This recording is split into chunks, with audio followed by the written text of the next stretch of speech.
Todavia, o Altíssimo não habita em casas feitas por homens. Como diz o profeta, o céu é o meu trono e a terra o estrado dos meus pés. Que espécie de casa vocês me edificarão? Diz o Senhor. Ou onde seria o meu lugar de descanso? Não foi a minha mão que fez todas estas coisas? Para fora da cidade e começaram a apedrejá-lo. Então caiu de joelhos. Oi gente, estamos aqui em mais um vídeo. E como eu falei pra vocês no vídeo passado, esse vídeo é a segunda parte do vídeo anterior, que se chama, o título é Por que eu não frequento templos religiosos? E no vídeo passado, quem não assistiu, é bom assistir, dar uma corridinha lá pra assistir, pra vocês poderem entender esse aqui que eu vou fazer agora, tá bom? Então, corre lá porque tá muito interessante e é importante você saber do contexto todo, né? Então, nesse vídeo, eu vou fazer a fundamentação, como eu falei pra vocês, desse assunto. E antes de eu começar, eu queria que vocês pegassem a Bíblia de vocês para vocês irem me acompanhando, tá bom? E a gente vai ler aqui 2 Samuel 7, porque aqui é onde Davi fala com Deus a primeira vez sobre este assunto de templo. Então vamos ver o que será que Deus falou sobre isso, né?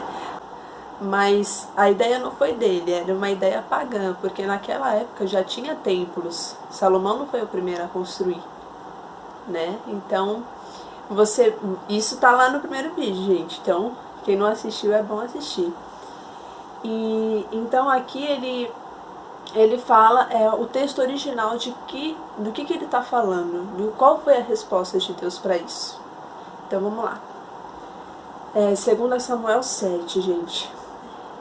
Quando o rei Davi já havia se estabelecido em seu palácio e o Senhor lhe tinha dado descanso de todos os inimigos ao redor, mandou chamar o profeta Natã. Então ele procurava o profeta, como Saul procurava Samuel e tudo, né? E aqui, ó, o rei disse: veja, moro num palácio, numa casa de cedro, enquanto a arca de Deus está lá fora, numa simples tenda. Natã respondeu ao rei: faça o que tem em mente, pois o Senhor está com o rei. Então aqui ele está falando, às vezes a nossa mente humana, ela esquece às vezes quem é Deus, a grandeza dele. Porque aqui ele estava, mesmo que sutilmente, ele estava achando que ele estava melhor que Deus, que ele estava morando melhor que Deus, né? E a gente às vezes dá um curto-circuito na nossa mente, gente, acontece essas coisas. Mas Davi aqui, a intenção era um homem segundo o coração de Deus, como o próprio Deus falou. Então não era um homem qualquer, né? Então a gente sabe que o coração dele era agradar a Deus o tempo todo. Então, mas olha a resposta de Deus. Naquela mesma noite, porém o Senhor disse a Natã: vá e diga a meu servo Davi, que assim diz o Senhor: acaso cabe você construir uma casa para eu habitar? Desde o dia em que tirei os israelitas do Egito até hoje, nunca morei num templo. Sempre acompanhei o povo de um lugar para outro, numa tenda, num tabernáculo. Como eu falei no primeiro vídeo, Deus ali, ele fez o tabernáculo para representar quem somos nós. Nós somos esse tabernáculo onde ele habita. A grandeza de Deus é tão grande que ele mora dentro do nosso coração. Mesmo ele sendo tão grande, você vê, a terra toda é deste tamanho, e não cabe ele, mas ele cabe aqui. Então por quê? Porque foi ele que fez, com as próprias mãos. Então o tabernáculo, ele representa isso, um templo móvel, né, que ele vai aonde for, entendeu? Que somos nós, onde a gente estiver, ele vai estar falando através da nossa boca com as pessoas, é assim, né? Então aqui ele está falando: e no entanto, onde quer que eu tenha ido com os israelitas, nunca me queixei às tribos de Israel e aos pastores de meu povo. Nunca lhes perguntei: por que não construíram para mim um palácio, uma casa de cedro? Agora vai e diga a meu servo Davi, que assim diz o Senhor dos Exércitos: eu o tirei das pastagens onde você cuidava das ovelhas e o escolhi para ser o líder do meu povo Israel. Estive com você por onde andou e destruí todos os seus inimigos diante dos seus olhos. Agora tornarei seu nome tão conhecido quanto dos homens mais importantes da terra. Providenciarei uma terra para meu povo Israel e os plantarei num lugar seguro, onde jamais serão perturbados. Ou seja, aqui ele está citando Apocalipse 7 e Apocalipse 21, que fala dos novos céus e nova terra. Você vê que aqui ele está falando de um lugar seguro, de um lugar onde não tem dor, não tem pranto, que não vai ter inimigo nenhum. Aonde tem esse lugar aqui na terra, gente? Não tem. É lá com ele, é a morada dele, é lá onde a gente vai morar, né, com ele a eternidade. Então, não é aqui. Ele está falando de um lugar de novo céu e nova terra. Lá. Né? Então, aqui, ó. Nações perversas não os oprimirão como fizeram no passado, desde o tempo em que nomeei juízes para governar meu povo Israel. Eu lhes darei descanso de todos os seus inimigos. É lá, novos céus e nova terra.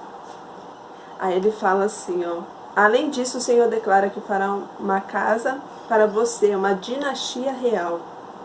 Pois quando você morrer, olha só, quando você morrer lá, depois, mais para frente, e for sepultado com seus antepassados, escolherei o descendente. O descendente, olha só. E estabelecerei seu reino para sempre. Ou seja, aqui ele está falando do descendente. É um descendente.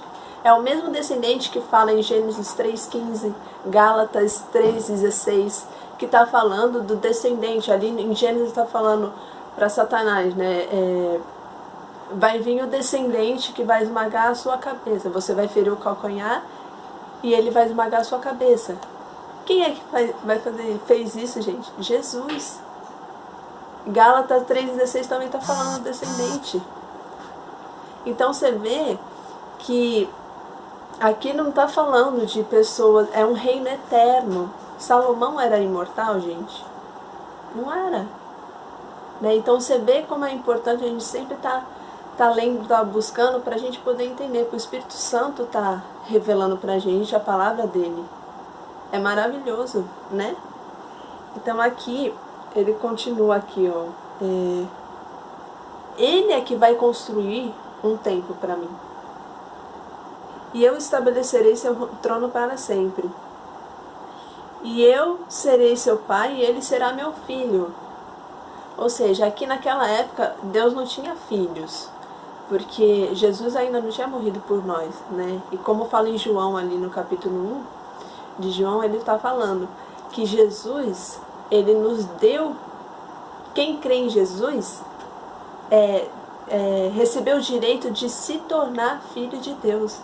Ou seja, a gente não nasceu filho. E naquela época de Davi não era o filho de Deus. Mas depois de Jesus se passaram a se tornar, entendeu? Então, aqui ele está falando que eu serei o seu pai e ele será o meu filho. Jesus era o primogênito, ele é o primogênito. E nós somos seus irmãos, né? Somos os filhos de Deus depois de Jesus. Então, é isso que ele está falando aqui. Aí ele está falando, continua, né? Sua casa e seu reino continuarão para sempre diante de mim, e seu trono será estabelecido para sempre. Jesus, ele morreu, falou para os discípulos: eu vou destruir esse templo e vou construir outro em 3 dias, que somos nós. Ele ressuscitou no 3º dia. Entendeu? Nós somos esse templo, nós somos a casa dele, a habitação, o santuário, o tabernáculo. somos nós. Você vê que aqui, ó, em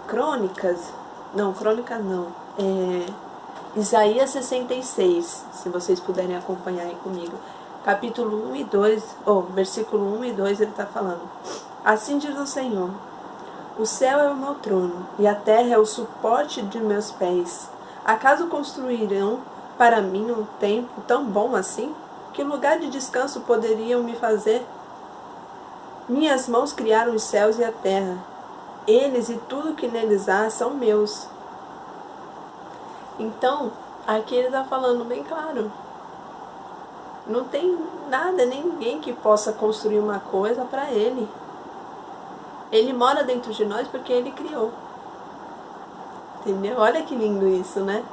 É muito lindo a gente poder estar aprendendo e ele ensinando a gente, né? Então, ali ele fala... Desculpa. Por que vocês acham que Davi escolheu Salomão? Achou que era Salomão, aliás. Davi, como tantos outros, gente, a gente não é perfeito, a gente é humano. Davi também não era perfeito. Era um homem segundo o coração de Deus, mas ele não era perfeito. Então ali ele tinha, você vai vendo, né, na Bíblia, que ele tinha um problema com os filhos, a idolatria, né, dos filhos. Ele não repreendia como tinha que repreender. Né, como Absalão, que roubou o seu reino, roubou o reinado do pai, teve relações com suas concubinas, naquela época isso era um escândalo, né, a mesma coisa de dormir com a mulher do seu pai, ou a irmã, etc. Então, ele fez tudo isso e Davi chorou, depois fugiu dele, chorou. Então, você vê que até em 2 Samuel 19... 2 Samuel 19:9, ali o povo fala: Davi, ele nos livrou dos nossos inimigos, dos filisteus, mas fugiu de Absalão. Então, assim, você vê que ele tinha esses problemas com o filho. Tantos outros, né? Se for acompanhar aí a história de Davi, você vê que ele tinha esses problemas com os filhos. Ele não repreendia como tinha que repreender. Mas não era perfeito, gente. Ele era um homem de Deus muito apaixonante, tanto que significa o amado, né, Davi. Então, talvez seja por isso, talvez não, foi por isso. Ele achou que era Salomão, o filho dele, esse descendente que Deus estava falando. Quem era Salomão, gente? Salomão, ele era, olha o que ele fez, desde o começo. As pessoas têm esse costume de falar, né, que foi na velhice que ele caiu por causa das mulheres. Mas não, desde o começo, você vê que a primeira coisa que ele faz é casar com a filha de Faraó.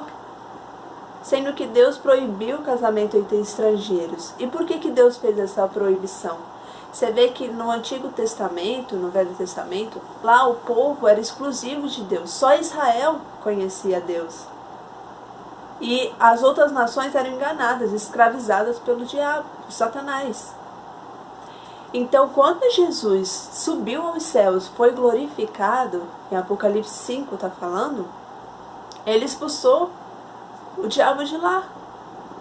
Então, o diabo ele perdeu, em Apocalipse 12, o diabo ele perdeu essa liberdade que ele tinha de enganar, né? Então, ele foi expulso dos céus e veio para a terra, furioso, porque sabe que pouco tempo lhe resta. Então, depois que Jesus subiu e expulsou o capeta, ele deu, todos nós passamos a conhecer a Jesus. Tanto que ele fala para os discípulos: vá, ide a todos os povos, pregai a todos os povos as boas notícias, né? E o evangelho saiu vencendo para vencer. Então você vê que ali era proibido. A gente não pode questionar, mas por que Deus proíbe certas coisas? Você vê que Deus ele permitiu um monte de coisa. Por exemplo, Agar se relacionar com Abrão, ele não impediu isso, né? Porque Sara ali ficou insistindo que era outra, né? Para ele casar com outra ou ter filho de outra, porque ela era estéril. Ela não acreditava, não estava não teve força, não teve fé o suficiente para confiar que Deus ia trazer o filho para ela. Então, ele não impediu, e até hoje a gente aguenta as consequências do filho da escrava, né? Então, é por isso que Deus fala, é melhor do que sacrificar é a obediência. Então, ali Salomão já quebrou logo de cara o mandamento de Deus. E o próprio pai tinha falado para ele, Davi tinha falado antes de morrer, falou, siga os mandamentos de Deus que você vai ser bem sucedido. Então aqui, você vê, Josafá também foi duramente repreendido por conta disso, porque se aliou com Acabe, não se una às trevas. Então, assim, era proibido, então a gente não pode questionar, Deus sabe o porquê. Hoje a gente entende o porquê que era proibido, né? Tem muitas coisas que a gente não entende na hora, o porquê que Deus não permite, mas mais pra frente a gente vai entender, né? Que é melhor, Deus sabe o que é melhor pra nós.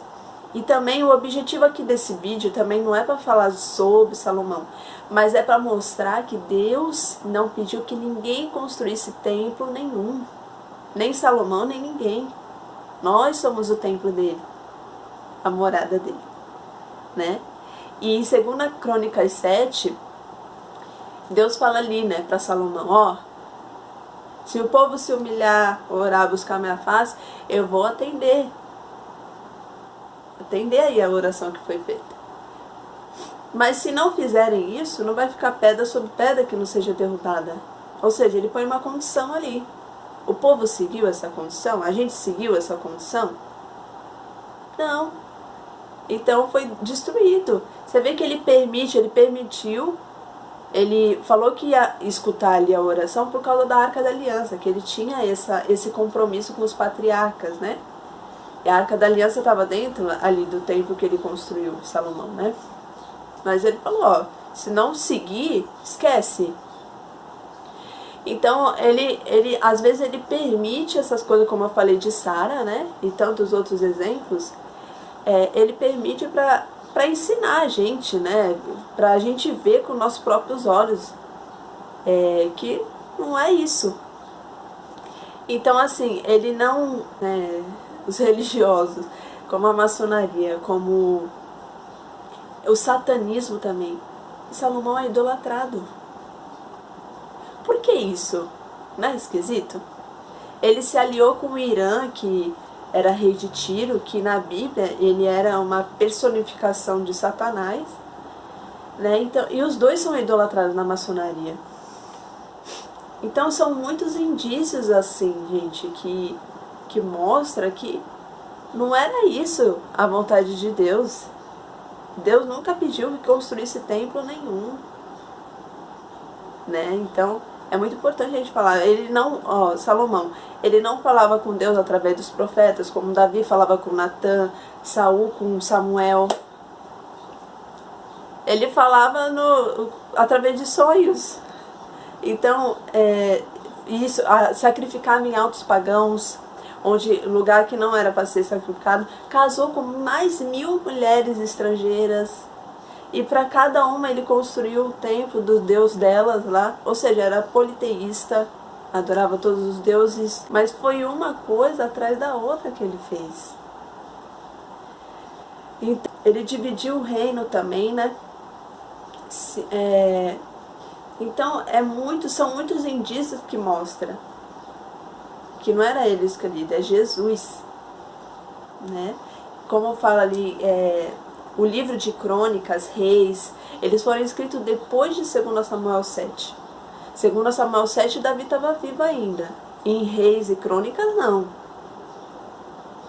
Entendeu? Então, às vezes é um telefone, aquele telefone sem fio, entendeu? Que a pessoa leva a mensagem, entende de outra forma e passa ali, né?